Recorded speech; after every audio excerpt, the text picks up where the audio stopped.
Cool అయ్యే వాతావరణం కనిపించిందా నిన్న భేటీ తర్వాత?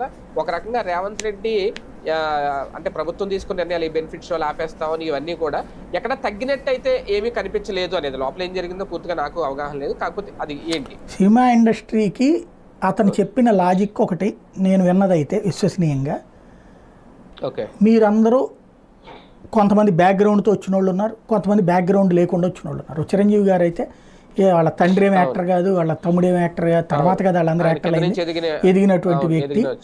అలాగా అనేక మంది అలాగా తమ టాలెంట్తో వచ్చారు. అలాగే తండ్రుల వారసత్వంతోనూ లేకపోతే కుటుంబ వారసత్వంతో వచ్చిన వాళ్ళు ఉన్నారు. ఇక్కడ సంథింగ్ అలా వచ్చినోడు అందరూ అలాగ ఉన్నారని నేను సక్సెస్ కాలేదు కదా. మళ్ళీ మీలో ఏదో టాలెంట్ ఉంటేనే కదా సక్సెస్ అయింది. కాబట్టి టాలెంట్ వల్లనే మీరందరూ ఉన్నత స్థితికి వచ్చారు. మరి నేను టాలెంట్ ఉన్నోడినే కాబట్టినే కదా సీఎం దాకా అయ్యింది.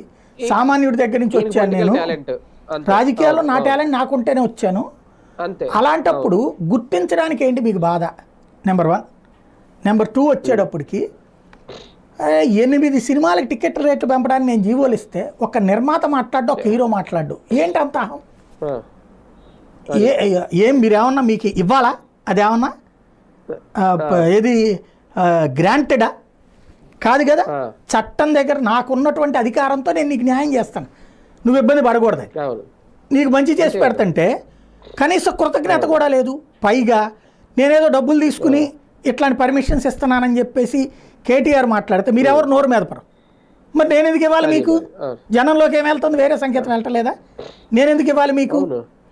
అట్లాగే అల్లు అర్జున్ విషయంలోనైనా రేవంత్ అతను ఏదేదో మాట్లాడతాడు కేటీఆర్, మీరు సమాధానం చెప్పాలి కదా. ఏది రేవంత్ ఎట్లా అన్నాడు, రేవంత్ ఎట్లా